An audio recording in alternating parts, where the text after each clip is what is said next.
Already summer চলে এসেছে আর রাত্রেবেলা বের হয়ে আইসক্রিম খাবে না সেটা কি হয়?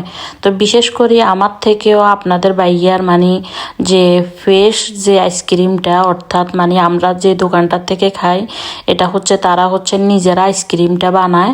তো আপনাদের ভাইয়া হচ্ছে এই যে এখন সামার আসছে না, প্রতিদিন রাত্রেবেলা হচ্ছে মানে কাজের থেকে বের হওয়ার আগে কল দিয়ে বলবে যে রেডি হয়ে থাকতে, মানে বের হবে বা বাইরে একটু ঘুরবে বা আইসক্রিম খাবে। তো প্রতিদিন হচ্ছে সে এই কাজটা করে। তো দেখা যায় যে মানে এখন তো সামার আসছে, তো যদিও আমার কাছে দেখা যায় যে মানে আইসক্রিম আমি অত পছন্দ করি না, আর বা আমি দেখা যায় যে ঠান্ডাটা আসলে খেতে পারি না, আমার গলা বসে যায়। তো যদিও আপনাদের ভাইয়ার মানে আইসক্রিমটা খুবই প্রিয়, তো সে হচ্ছে মানে এদিকে আমার জন্য মানে 2 গুস্তি নিয়েছে। তো যদিও দেখা যায় যে 2 গুস্তি আমি পুরাটা শেষ করতে আমার খুবই কষ্ট হয়ে যায়। তো আপনাদের ভাইয়া হচ্ছে মানে 3 গুস্তি নিবে।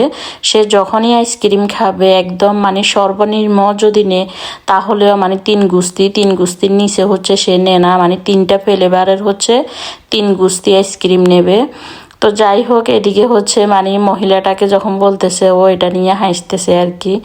তো এখানে হচ্ছে আপনাদের ভাইয়ার পছন্দের ফ্লেভারটা মানে বলতেছে, আর আমি হচ্ছে আমার পছন্দের ফ্লেভারটা আমি নিয়েছি হচ্ছে কোকো আর হচ্ছে ইয়োগুট ফ্লেভার। আর আপনাদের ভাইয়া নিয়েছে হচ্ছে পেস্তাকিও ইয়োগুট কোকো, কয়েকটা ফ্লেভার মিলে নিয়েছে।